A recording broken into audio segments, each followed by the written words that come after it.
Welcome back again to Chris's Occult Corner for the reading from the Grand Grimoire. I didn't realize that while I was doing that last video that there was a ne'er-do-well, a junkie, a homeless person, whatever they were, was standing here watching me. I thought I could smell something in the wind that smelled like deodorant or something, but I wasn't too sure. And then I looked up and yeah, they were like looking at me and they waved, and then she walked by. I had grabbed my slingshot because I thought I might have to go after her. So further to the creation of your blasting rod, after you, they ask you to do some kind of weird shit, like, so after you cut that from the tree, and it has to have like a fork in it, like two forks, and then you're supposed to take like some metal and go to a locksmith, or was it here? Yeah, so you, once you cut the rod and then bring it back to your room, and you need a block of wood the same thickness as the two pieces of the veritable rod, and you take it to a locksmith to fuse these small forked branches with the blade of steel that you use to cut the throat of the victim. And again, I say that the victim is not a child, it's not a person, it's a baby goat, a goat. Yeah, so you're supposed to magnetize your wand, but you need a locksmith to install it for you. But there is just something else here that I wanted to get into.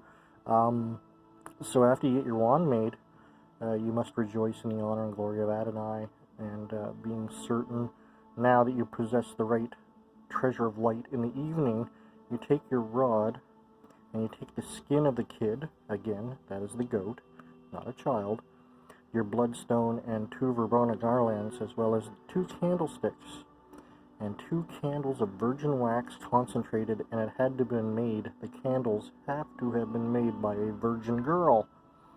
And then you take a new fire brush and then 2 new fire-stones with the tinder to light your fire, half a bottle of brandy with camphor, and now then this gets a little crazy here, as well as 4 nails that were used in the coffin of a dead child. You'd have to go back pretty far to find a coffin that has nails holding the lid down. And then with these items, and then take these items to the place of your great work, and then it says to follow exactly what he says and prepare the Kabbalistic circle. And he's about to tell us how he makes the circle. And so this version of the Grand Grimoire that I have, so originally and up until it says up until the publishing of this book that I'm reading, that there'd never actually been an English version of the Grand Grimoire, at least a proper one, they say.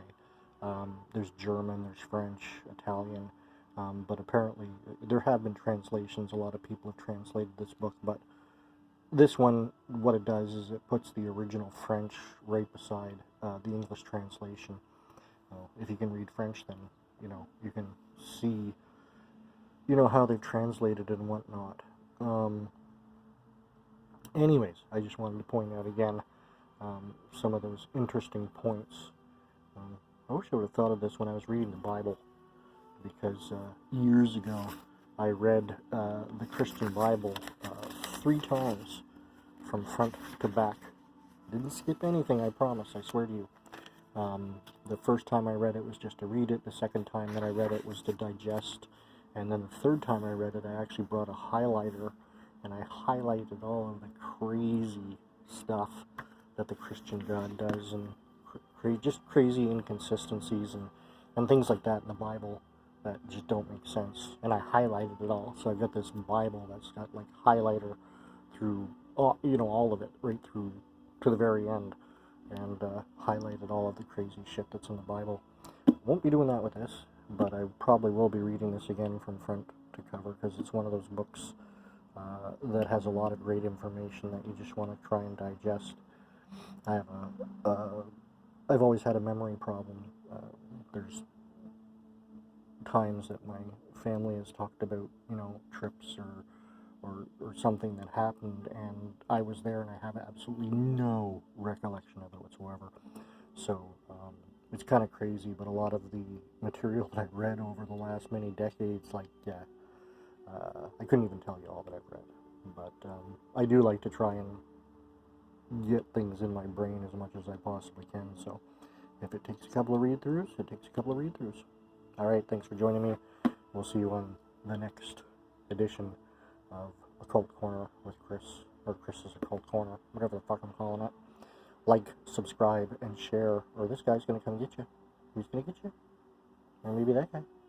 That's Baal. There's a whole bunch of these demons all around here. And if you don't like, subscribe, and share, one of these guys is gonna get you. That's Beelzebub. That's Beelzebub. Right there.